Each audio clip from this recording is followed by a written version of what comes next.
గౌరవనీయులు ఎన్ఎండి ఫరూక్ గారు అత్యధిక మెజారిటీతో గెలిచి మంత్రిగా వచ్చినందుకు వారికి శుభాభినందనలు తెలియజేసుకుంటూ, అదేవిధంగా మేము వారి దగ్గరికి పోవాలనుకుంటే వింటాం చెప్పి మా దగ్గరికి రావడం అనేది ఒక మార్పుగా మేము చూస్తూ ఉన్నాం. ఫరూక్ గారి ఆధ్వర్యంలో తప్పకుండా రాయలసీమకు సంబంధించిన కీలకమైన ఆర్ఆర్ఎస్ గురించి ఇక్కడ రైతులంతా కూడా పార్టీలకు అతీతంగా గతంలో ఉన్న స్థానిక ప్రజాప్రతినిధులు ఉన్నారో వాళ్ళ బంధువులతో సహా అందరము వేడుకున్నా వినని సందర్భాన్ని మనం చూసాం. అంటే ఇది 1906వ సంవత్సరంలో తయారైన వ్యవసాయ విశ్వవిద్యాలయాన్ని, ప్రాంతీయ వ్యవసాయ పరిశోధనా స్థానాన్ని పరిరక్షించండి. ఇది కర్నూలు, అనంతపురం జిల్లాకు చెందిన స్కాటీ రైన్ఫాల్ జోన్ ఏరియాకి సంబంధించిన రీసెర్చ్ స్టేషన్ అయినప్పటికీ కూడా ఇది రాష్ట్రానికి, దేశానికి, అంతర్జాతీయంగా కూడా ఖ్యాతి సంపాదించి అనేక విత్తన వంగడాలు తయారు చేసి ఒక భారతదేశానికి కీర్తి తెచ్చిన ఇలాంటి ఇన్స్టిట్యూట్ను నాశనం చేయొద్దని చెప్పి మేము అప్పీల్ చేశాం. ఆ రోజు కూడా మెడికల్ కాలేజీ రావడం కోసం అన్ని జిల్లాల్లో పెట్టాలని చెప్పి మేము కోరుకున్నాం.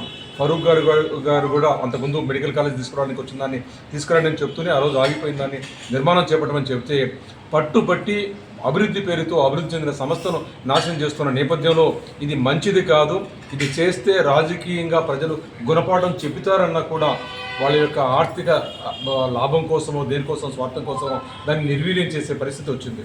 దీనికోసం భిక్షాటన చేసిన పలకని నేపథ్యం ఉంది.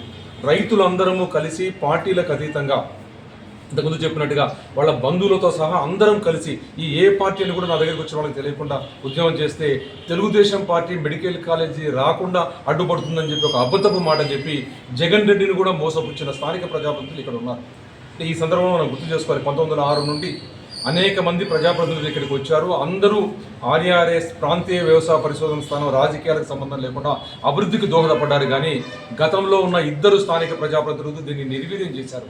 ఒక ప్రజాప్రతినిధి ఆయన ఆర్థికంగా అభివృద్ధి చెందింది, ఆయన ఉద్యోగం చేసుకున్నది కూడా అక్కడ నుండి దీన్ని విశ్వవిద్యాలయంగా చేస్తానన్నవాడు దీన్ని నాశనం చేస్తుందంటే చాలా బాధ కలిగింది మాకు.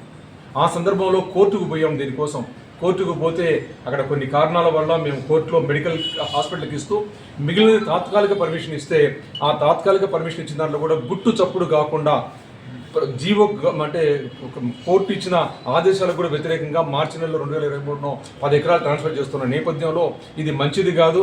ఈ పరిశోధనా స్థానానికి బదులుగా 500 ఎకరాలు ఇస్తాం, 600 ఎకరాలు ఇస్తాం ఉన్న వాళ్ళు 35 ఎకరాలు తంగడించులో ఫామ్ చేసి గడ్డి మొక్కలను కూడా తొలగించిన వైనాన్ని ఎలక్షన్ల ముందు ప్రజలకందరికీ చూపించాం. ఈరోజు అంటే ఏ విధమైన అభివృద్ధి జరగడం లేదు.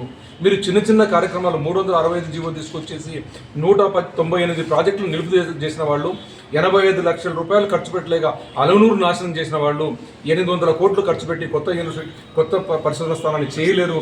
దీన్ని పరిరక్షించండి, మీకు కావాల్సిన స్థలాలు ఉన్నాయంటే కూడా మొండిపట్టుబట్టి చేసిన నిర్వీర్యం చేసిన సందర్భంలో ఈరోజు ఫరూక్ గారిని మేము అప్పీల్ చేశాం. దీన్ని కలెక్టరేట్ను తక్షణమే ఇక్కడ నుండి తీసుకొని పోవాలి, పక్కకు తొలగించాలి, ఆర్ఆర్ఎస్ను పునరుద్ధరణ చేసుకోవాలి. ఇది మనకు నంద్యాల చరిత్రలో మనకు చాలా గర్వకారణమైనది.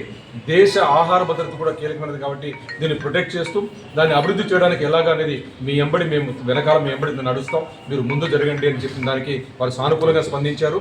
కలెక్టరేట్ను తక్షణం ఇక్కడ నుండి స్పందించడానికి కావాల్సిన చర్యలు చేపడుతున్నందుకు వారికి అభినందనలు తెలియజేసుకుంటూ వారు ప్రత్యేకంగా మా దగ్గరికి వచ్చి మా సమస్యలు విని అడ్రస్ చేసినందుకు వారి ప్రత్యేకంగా మా రాయలసీమ ప్రజలు అందరం కూడా భారతదేశ రైతాంగం అంతా కూడా రుణపడి ఉంటారని చెప్పి ఈ సందర్భంగా తెలియజేసుకుంటున్నాను.